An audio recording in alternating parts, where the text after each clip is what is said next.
देखती आंखों, सुनते कानों, धड़कते दिलों, आप सबको हमारी तरफ से अस्सलाम वालेकुम। वालेकुम अस्सलाम। क्या हाल चाल है? अरे वाह, आज तो लालियां फैली हुई हैं। सर बिल्कुल नहीं, आप प्यारे लग रहे हैं। नहीं सर नहीं, आज ये सर लग यकीन करें, इतनी प्यारी जैकेट है, ढूंढता रहा मैं, कम से कम 3-4 महीने नहीं मिली सर। कहाँ? ये लंदन में।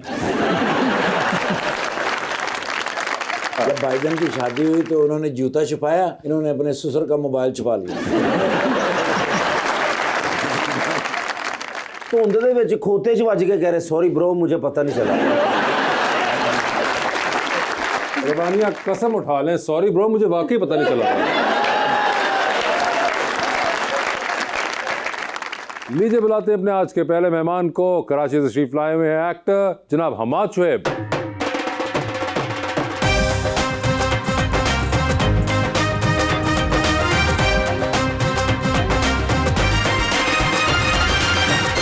और उनका साथ देने के लिए हमारी दूसरी मेहमान विजुअल आर्टिस्ट अतिया उस्मान।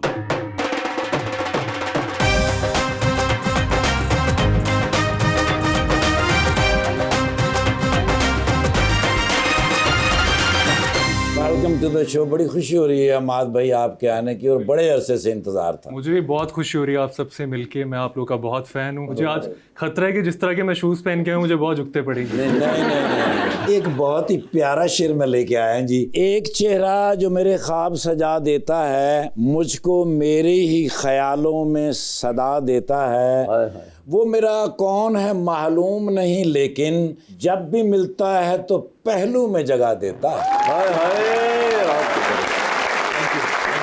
रात के दरिया का किनारा भी कभी आएगा, ओ वक्त का क्या है हमारा भी कभी आएगा, मेरे हिस्से में भी कभी आया था अच्छा कोई दिन, पूछना था कि दोबारा भी कभी आएगा।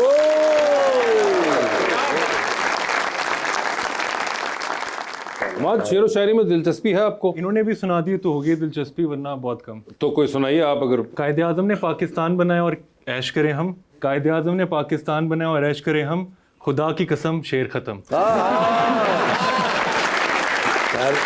हमाद आपका ताल्लुक जो है फैसलाबाद से है। जी। इस शेर के बाद जाहिर हुआ। जी बिल्कुल।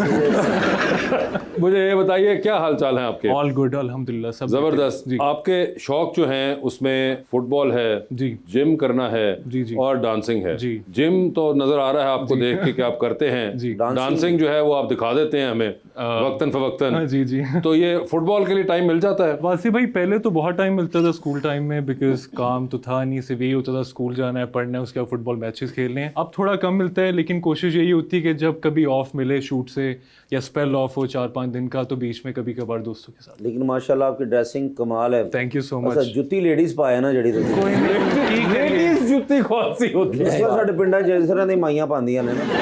मैं ना अपनी फुफ्फो की तरफ गया हुआ था, तो वो कोई शूज वगैरह थे नहीं, तो मैंने कहा फुफ्फो अपने शूज दे दे। फुफ्फो ने दे दिए।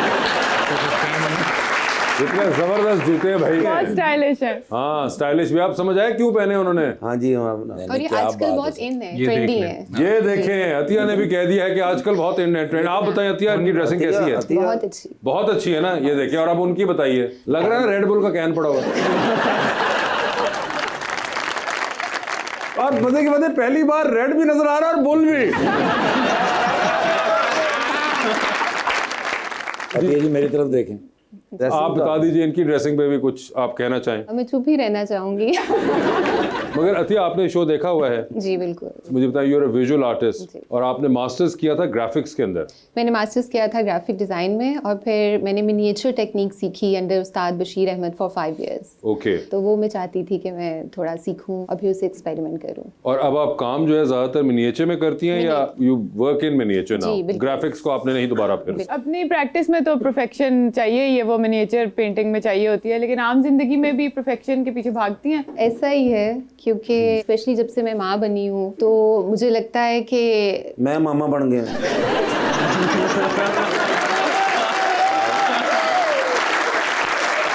माशाल्लाह। जी जी। मुबारक हो आप। अब आपको कसम है कि आपने 5-10 हज़ार दे के भेजना है बच्ची के लिए। बल्कि मैं अपने बहनों को कहूँगा मुझे मोटरसाइकिल लेके दे।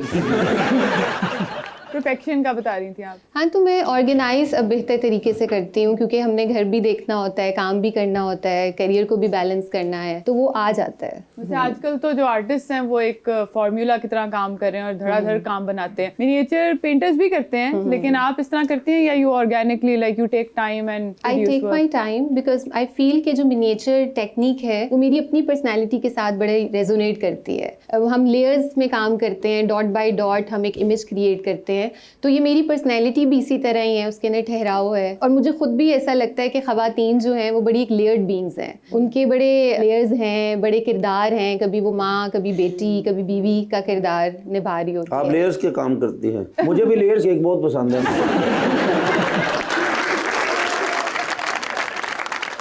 मोटरसाइकिल के साथ वो आ जाएगी। वो भी आ गई।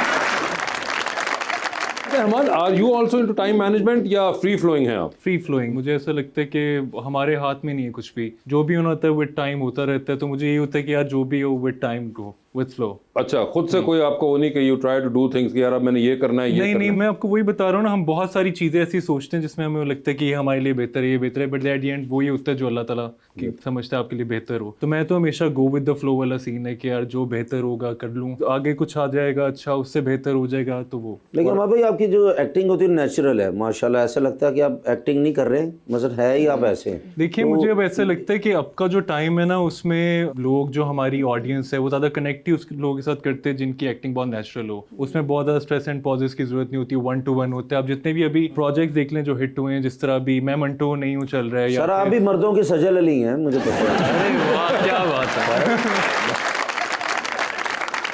सर पूरा नेचुरल मैं पसंद करता हूँ। Thank you. सो मैं खुद आपको बहुत पसंद करता हूँ। आपकी वो मूवी थी लोड वेडिंग, वो आपने भी देखी है? वो मैंने ही सिर्फ देखी थी, लेकिन वो बहुत अच्छा आपने काम किया था। ऐ शरीका नु साड़ो जी, साडा तो कोई नहीं। मानो मुझे बताया, आपने कहा कि अभी नेचुरल एक्टिंग जो है बहुत जरूरी है, but the same time characterization जो है वो हमारे ड्रामा में हमें कुछ जगहों पे कम मिलती है। जी जी। उसकी वजह आपको क्या लगती है? क्या लिखा ही ऐसा नहीं होता या डिमांड ही नहीं किया जाता? करेक्टर्स नहीं इस तरह के बनते, और हमारे पास करेक्टर एक्टर्स हैं भी बहुत कम। आप देख लें मैक्स, अगर मैं किसी का नाम लूँ तो इमरान अशरफ, सलीम मेराज, राशिद फारूकी साहब, ये 3-4 लोग हैं जो हमारे पास करेक्टर एक्टर्स हैं। उसके अलावा सबके सब मोस्टली एक्टर्स ही हैं जो कि they have to look good on screen.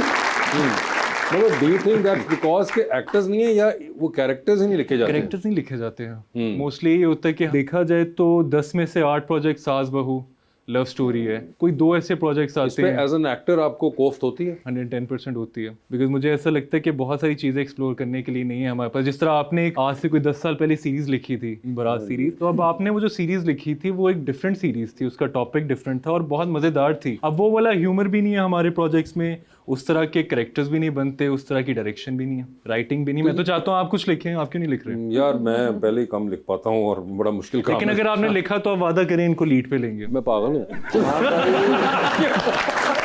जवानी फिरनी यानी 3 है ना, वो उससे 2 लाख रुपए लिए इन्होंने रमैया से हिसाब। जवानी फिर नहीं आनी में अगर आप हो ना तो फिर नहीं आनी।